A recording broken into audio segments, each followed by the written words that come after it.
It was a damp, chilly morning in the middle of September 1916 in northern France, outside the village of Pozieres. Heavily laden British assault troops were making their way forward to the start of the line for a new attack on German positions. The Battle of the Somme had been underway since July that year, with heavy casualties on both sides. As they trudged along the side of the road, they came across very large, square objects covered in tarpaulin that dwarfed the men. When they inquired about them, they were told that the boxes were simply tanks, water tanks who would provide drinking water for the attacking soldiers. A few days later, these tanks were revealed as a new secret weapon, intended to help achieve a breakthrough and open up the front line to a British advance. They were angular mechanical vehicles, powered by caterpillar tracks and encased in bulletproof metal. They mounted viewing ports at the front and a small gun turret on each side. Their first use in battle gave a good representation of the strengths and weaknesses of this new weapon of war. The Germans were taken by surprise, shocked by their encounter and unclear how they could oppose this noisy beast. Many gave way and retreated in disorder, holding open the prospect of significant advances for the British infantry following up behind.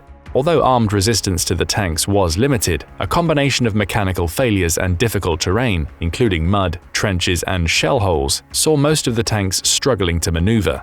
Indeed, most of the tanks broke down before they had even been able to cross the designated start line of the attack. From this limited and tentative beginning, what we know as the tank, or perhaps the main battle tank in modern terminology, has been with us for over 100 years. Tank designs and weapon systems designed specifically to destroy the tank have been involved in an evolutionary battle ever since. In fact, when the first German field artillery piece in 1916 was leveled into a flat trajectory and pointed at a lumbering British tank, it seems as if someone somewhere has regularly been predicting the death of the tank as a weapon of war. Now, in the first and second decades of the 21st century, anti-tank technologies have made some very rapid advances. In 2020, armored battles between the armies of Armenia and Azerbaijan seem to demonstrate very starkly the serious vulnerabilities of the main battle tanks to new aerial weapon systems, drones, and missiles. In November 2021, with Russian tanks already building up in significant numbers on the Ukrainian border, the then British Prime Minister, Boris Johnson, stood up in the British Parliament to declare, "We have to recognize that the old concepts of fighting big tank battles on European landmass are over. And there are other, better things we should be investing in FCAS, in the Future Combat Air System, in cyber. This is how warfare in the future is going to be." Well, yes and no. Now, as social media is awash with pictures of exploding tanks across the muddy steppes of Ukraine, many analysts, experts, and soldiers are now wondering whether finally the tank, this powerful symbol of military and national power, has finally reached the end of its use. But before we look at where the tank might be going, let's just remind ourselves where it's been. The tank was designed as a means of breaking the trench, barbed wire, and artillery deadlock on the battlefields of northern France. The technology was new and weak, and the concept was uncertain. No one really knew how best to deploy them. Early tanks were slow, prone to breakdowns, and could only be expected to achieve local and limited tactical objectives. But by the end of the First World War, the concept had been very much proven. The 1920s and 30s saw rapid advances in the design, capability, and tactics of this new military dimension. It was in the 1940s when the tank, together with other mechanized and armored supporting units, infantry, artillery, engineers, effectively showed the arrival of large-scale armored warfare as a means of deciding conflicts and winning wars. Although tank formations could have grand strategic impact, with a handful of panzer divisions, you could even conquer entire countries. Anti-tank technology was endeavoring to keep up. Artillery developed specialized anti-tank guns and projectiles with an increasingly higher velocity that could punch holes in the armor. The infantry dispensed with weak anti-tank rifles and moved on to handheld missile launchers such as the Panzerfaust and the bazooka. And the air forces experimented with cannons, rockets, and missiles. During the Cold War, from the early 1950s to the end of the 1980s, the great powers continued to develop large-scale, increasingly modern, tank-based armies. Technological developments came thick and fast: infrared night vision, nuclear, biological, and chemical protection, digitized communications and information sharing, computerized command and control, stabilized guns, and reactive armor. Many armies measured their military capabilities by the number of tanks they possessed, and they looked impressive when they were lined up and driving past a dictator for a victory parade. But the tank has never been invulnerable. Operating inside a tank in a small crew of 3 or 4 people is to be cut off from the outside world. Visibility and information is limited. Tanks with restrictive vision ports have to move very cautiously in forests, urban areas, and at night. If the enemy infantry had the courage to get close up, it was still absolutely possible to damage or destroy a tank with a well-placed grenade or even the humble petrol bomb. Many tanks in combat are abandoned rather than knocked out, often because the crew do not know what's going on and fear an attack they cannot see coming. In the First World War, artillery, machine guns, and primitive anti-tank rifles could damage and destroy a tank. In the 1940s, it was the bazooka, Piat, or Panzerfaust. Some tanks started to wrap additional skirts of armor around themselves. Another major anti-tank development proved itself: the guided missile. During the 1973 Yom Kippur Arab-Israeli War, many portable anti-tank guided missile systems were used very effectively against Israeli tank units. The missile was a Soviet-designated AT-3 Saga, brought onto the battlefield in an average-sized suitcase. It was the first wire-guided anti-tank missile to be used in large numbers. The Saga reportedly accounted for 25% of Israeli tank losses. The missile had a long range. US assessments at the time were that at 2 miles distance, the Saga had a 60% chance of destroying the M60, America's most modern tank for the time. The arrival of the Saga was a shock to the Israeli army and the world. Commentators and analysts at the time declared that the era of the tank was now over, and really, it seems as if people have been predicting the death of the tank every 10 years. But they're still around. In 1990, Saddam Hussein, the dictator of Iraq, invaded neighboring Kuwait with a heavy tank force. A US-led military coalition was assembled in the region, preparing, if diplomacy would fail, to force the Iraqi army out. In January 1991, Operation Desert Storm got underway and saw hundreds of American, British, and other Allied tanks and mechanized vehicles punch their way into Iraqi territory in a classic and very successful armored maneuver war. The expensive American M1 Abrams, in particular, proved its worth. At the Battle of 73 Eastings, small numbers of technologically advanced American tanks engaged with and defeated dozens of Iraqi-owned Soviet-built tanks. The tank had proved two things simultaneously: just how effective and potent it could be, and also just how easily high-tech weapons of war could be turned into flaming chunks of wreckage. In 2003, another war in the Gulf also showed how effective highly mobile tank forces could be when offered flat open surfaces over which to operate. But this time, a mechanized coalition force did not fare so well once the battle had moved into dense urban areas. The old problems identified thousands of times during the Second World War were brought to the fore. Tanks found it hard to see around corners. They could not spot individuals armed with rocket-propelled grenades creeping up on them. If the tank commander did sit up with his hatch open to get a better view, he was likely to be shot. American M1 designers rushed to create additional protective upgrade packages for their tanks. But the tank still remains a major symbol of power, almost a show of state identity if you think of all the military parades where tanks feature prominently: Russia, North Korea, India, and China. It's hard to imagine a fleet of drones having the same visual impact. Vladimir Putin's 2023 May Day victory parade in Moscow was laughed at because he could only muster one tank outside the Kremlin because of the high losses his armored forces were suffering in Ukraine. At the moment, it seems as if anti-tank technologies are advancing rapidly and are now posing greater challenges for the tank. In 2020, a sharp series of clashes between the forces of Armenia and Azerbaijan over the contested region of Nagorno-Karabakh provided a lot of video footage of tanks being destroyed by aerial drones and missiles. Exaggerated claims of tank losses made it hard to see what was really going on, but it did seem clear that large numbers of slow-moving tanks were being knocked out with ease. This prompted a flood of predictions, once again, of the death of the tank. However, the relatively small actions in Nagorno-Karabakh were placed in a totally different perspective when Russian armored forces launched a full-scale, special military operation to invade Ukraine. Suddenly, social media was flooded with dramatic, close-up and high-quality footage of exploding Russian tanks, self-propelled artillery, armored personnel carriers, and other assorted armored vehicles. To all observers, it was clear that Russian tank forces were suffering massive losses on the battlefield, likely in the thousands of vehicles. And Ukrainian armored units were also suffering substantial losses. By early 2024, large-scale Russian and Ukrainian tank operations seem to have come to a halt, and the battlefield has become a stalemate.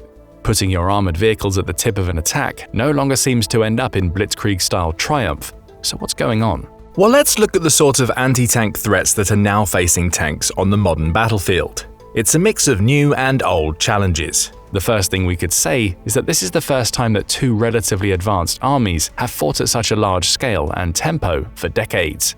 It's proving a painful learning curve for both armies in a brutal arena, with the whole world watching and hoping to learn some of the lessons. On the new side, handheld anti-tank guided missiles have slowly improved in capability. Systems like the American Javelin, introduced into service in 1996, and the NLAW, New Generation Light Anti-Tank Weapon, a British anti-tank weapon, are fire-and-forget systems, allowing soldiers to quickly get into cover once they've been launched. And these missiles no longer rush in a straight line to hurl themselves against the thickest frontal armor a tank has to offer. No, they've been programmed to zoom high above the enemy target and strike down on the more thinly armored top of the turret.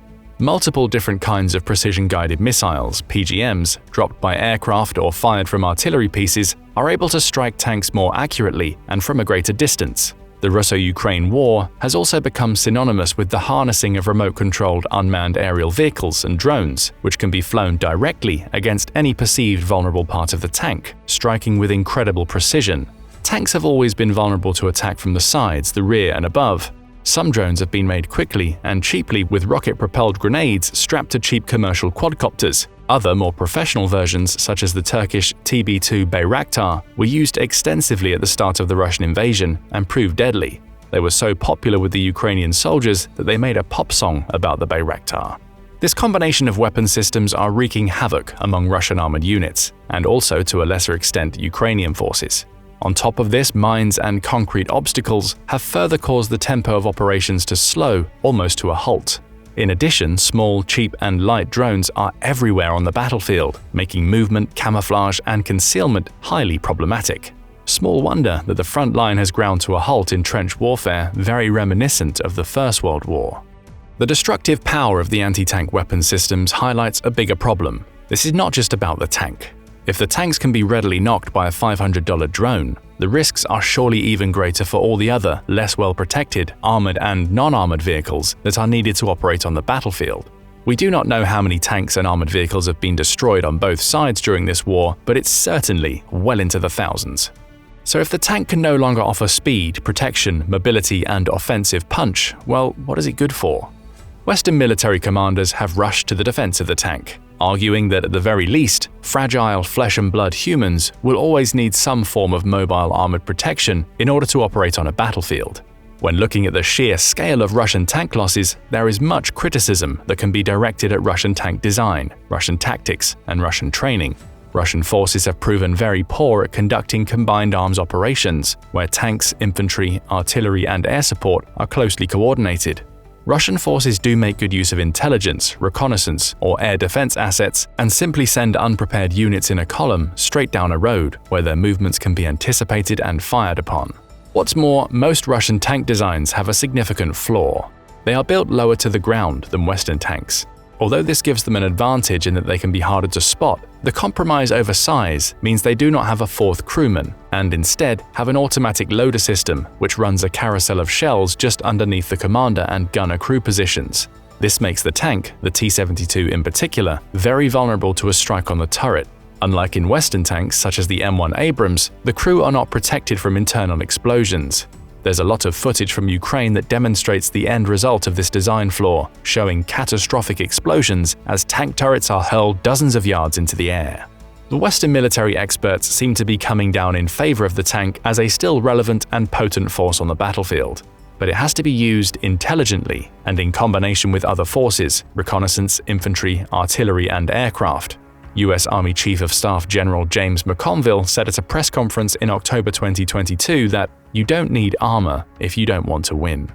And it's notable that the Ukrainians are still calling for tanks. They are putting armored vehicles in the form of M1 Abrams, British Challengers, German Leopards, and M2 Bradleys, along with F-16s, at the top of their shopping list.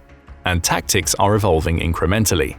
The tank is less likely to be at the head of a massed charge of heavy armor, but can be used further back, firing at longer range against command posts or bunkers. The Ukrainian forces love the British Challenger tank. Although it's rather heavy and has a tendency to get bogged down during the muddy seasons, its highly accurate 120mm gun serves as a sniper rifle to take out Russian positions at a distance of 4 or 5 kilometers.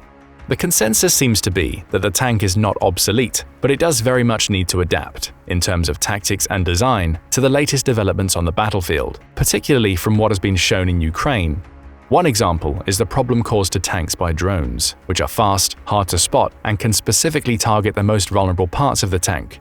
Russian efforts to guard against this have seen the arrival of cope cages, metal screens designed to intercept a missile before it impacts. They do not seem to have been very effective. So what options are there for reinventing the tank? Many students of warfare sense that we are reaching a tipping point in technological and tactical developments that could be on a scale resembling the arrival of the tank as a weapon of war at the beginning of the last century. There are quite a few ideas floating around with regard to the future tank. Let's take a look. The battlefield of the future is likely to be a much deadlier environment, with robots, drones, and missiles that can travel much further and for longer. It will see a higher number of remote-controlled vehicles that can operate on air, sea, and land. As well as the aerial anti-tank drones that are now so familiar, we've also seen Ukrainian remote-controlled naval drones sinking numerous Russian ships and small vehicles on land driving across country to detonate against a key bridge or a Russian infantry position. But this does not mean that humans will simply vanish from the battlefield, but they might be further back, in command and control roles, while air, sea, and land drones form the first wave of an attack. In an era of AI, hacking, and jamming, it seems that a priority will be given to good communications networks if fleets of unmanned systems are to be directed without falling out of the sky. Some thinking is focusing on dividing the functions of a tank into separate systems, perhaps with a human crew in a command vehicle behind a screen of uncrewed vehicles that conduct reconnaissance, operate air and land sensors, and engage in combat. Here, the humans will still need to be in a protected vehicle capable of operating across a range of difficult terrain by day or night, and with weapon systems to protect themselves. Some drones might themselves be in control of groups of other remote-controlled systems. As regards weapons, a powerful 120mm gun is still effective at defeating tanks, infantry, and defensive positions. But missiles are also now increasingly being fired from tank guns, and laser weapons are being designed. There's much potential for tanks to carry loitering munitions, drones and guided bombs that can be fired and forgotten, left to hover over the battlefield for a longer period of time, waiting to locate and strike targets. Here's what it all boils down to. No system is perfect, but right now it's safe to say tanks as we know them aren't going anywhere anytime soon. True, the tank has had problems ever since it was invented. Ever since 1916, humans have been trying to work out ways to destroy them. Tanks cannot operate on their own. It still seems clear that successful military operations depend on cooperation between different weapon systems, tanks, infantry, artillery, air support, as well as good planning, training, and morale. But tactics and designs must also keep up, according to the new battlefield environment, which is increasingly full of robots, drones, missiles, and smart bombs. However, operating through remote control is not always easy, accurate, or reliable. Human crew members in tanks will still be vital for assessing situations based on sight, smell, sound, and experience. There is no sign in the US, Russia, or China that tanks are to be phased out.